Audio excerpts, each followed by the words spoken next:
maybe two of the machines say that you're on the positive side of the line. But remember that w.x plus b, or the kernel plus b, that actually gives you something like a distance away from the decision boundary. So you could actually pick the one that had that highest value, the one that seems to be farthest away from its decision function. So that's one versus all. The other thing that you can do is you can do what's called one versus one. You learn an SVM for each pair of classes. So A versus B, A versus C, A versus D, B versus C, B versus D, C versus D, if you had A, B, C, D. And then what you do is you apply all of those to some point comes in, and essentially each SVM is trying to vote for which class it belongs to. Now if I apply a D to the A versus B, I'm going to get some random value, right? But if I apply a D to the A versus D and the B versus D and C versus D, I hope that 3 of those would vote for it being D. So you basically count the votes. It's not very satisfying either way. Most people I know actually do the one versus all, so they do n of them. So we'll talk about the pros and cons of SVMs. I mentioned before that nobody writes their own SVM code. This is both good and bad. We'll talk about why it's bad in a minute. But what's nice is there are a variety of libraries, whatever language you happen to use, everything from MATLAB to higher speed languages, and you can use that. And because of your choice of kernels, and you can choose all sorts of, it's a very flexible system. So you can look at a variety of representations, then given your representation, a choice of kernels, and then even then there's a bunch of parameters. So it's a very flexible way of doing things. What's very nice is after you do the training, so the training, you don't care how long the training takes. You can drink lattes all day at Starbucks, all right? But after the training, you often come back with, you only have a modest number of support vectors. And that means that at testing time, it's going to be very fast. You take in your new value, you compute the kernel function of it in each of the support vectors, sum up the weights, and if it's greater than 0, it's a positive. If it's less than 0, it's a negative. All right? And then the biggest pro is it just tends to work extremely well in practice. I will tell you that there was a while that boosting, remember the Viola Jones thing? Lots of people like the boosting. It's clear, it's elegant, you can understand what's going on. My understanding is that for an awful lot of systems, SVMs just beat boosting. There are, of course, some cons to it. Remember we said there's no direct multi-class. You combine these two binary things in sort of an unsatisfying way. It's hard to know what the right kernel is. And it's dismaying to say, which kernel did you use? Use this one. Why? Because it gave me the best results. It's very unsatisfying. And yet, we don't have a lot of theory. There is some theory, but not a lot of theory about why you'd use some particular kernel. I will tell you that the radial basis function kernel, the two kernels I see used more often, actually 3, they're exactly the ones we talked about. Linear, where you just have a large feature vector and you don't do any kernel trick at all because you're already in a high-dimensional space. The Gaussian one, which essentially lets your surface move nicely near the various support vectors. And then this third one is this histogram intersection kernel, because we have a lot of histograms that are used as features. Then I put down as a con that nobody writes their own SVMs. So that's both good and bad. Good, there's a lot of libraries. Bad is, I've had students, they're doing SVM and they're getting certain behavior, and all they can do is tweak the parameters, and they don't have a good intuition for what's going on underneath. And part of that is that they're using a package and they're sort of at the mercy of the package. So it's good that they're using a package, but you lose a certain intuition to what's actually going on. It is sort of very compute heavy during training, all right? You're basically computing a matrix of kernel values between every pair, all right? So if you've got, tens of thousands of training examples, right? Let's suppose you had 10,000 training examples. That's a matrix that's 100 million big. Now, you might not do it quite that way, but in principle, you have the entire pairwise thing. I guess the matrix is diagonal, so you only need half that. That's fine. So learning, the training and learning part, that can take a long time for our large-scale problems. All right, so that ends our conversation about discriminative classification methods. We've seen sort of the general approach to finding a window and somehow deciding that that window is class A or class not A. And we've talked about generative methods, which are not used nearly as much for recognition, and discriminative methods.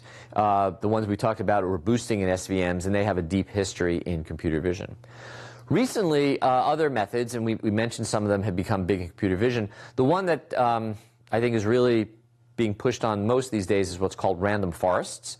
And one of the reasons is they've been shown to be incredibly effective for some problems that people might not have thought, like labeling depth images as to whether a point comes from an arm or an upper arm or lower arm, a leg, a torso, etc.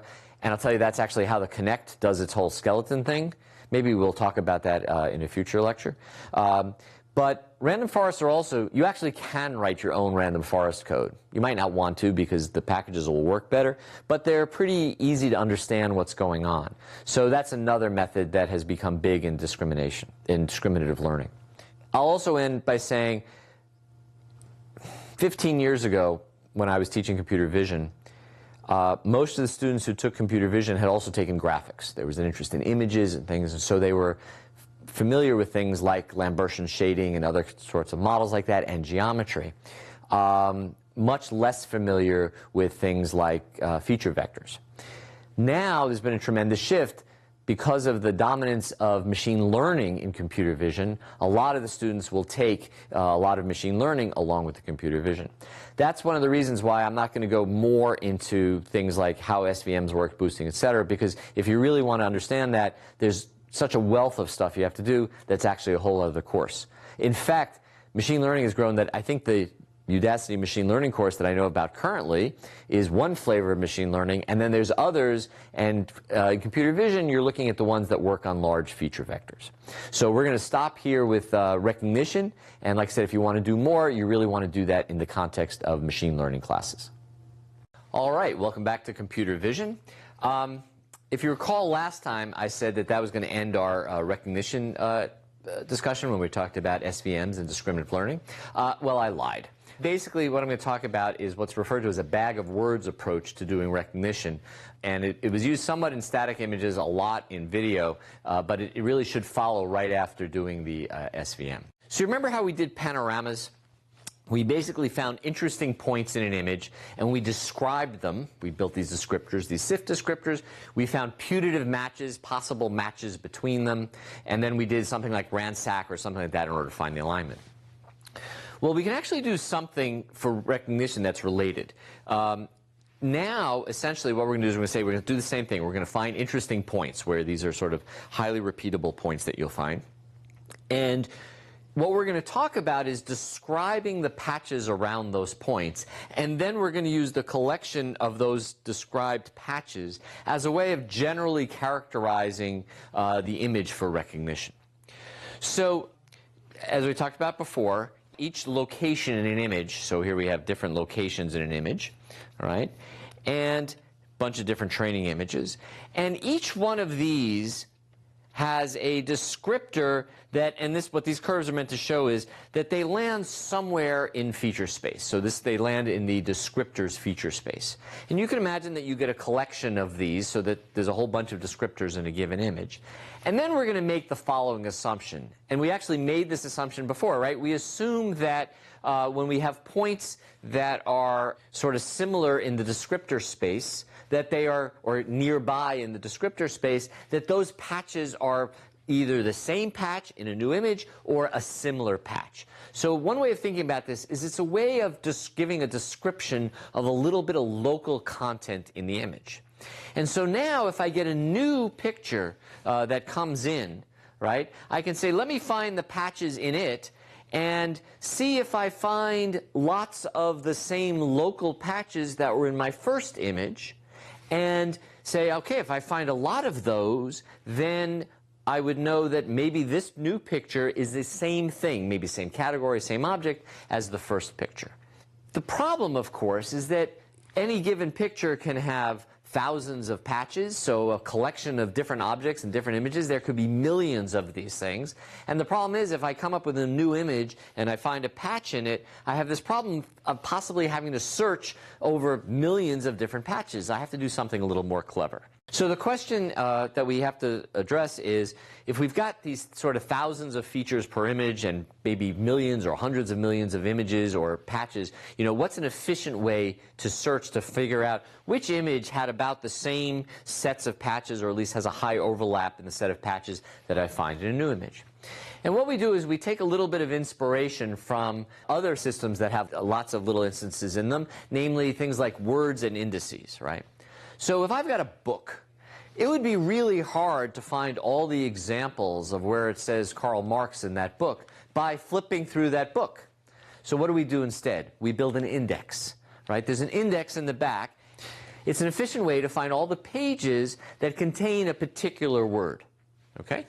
So what we want to do is we want to find all the images from a known database that have a particular feature that we find.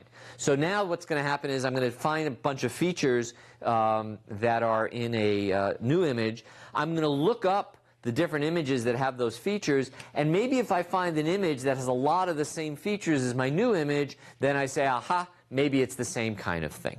And this comes to the notion of what we call visual words.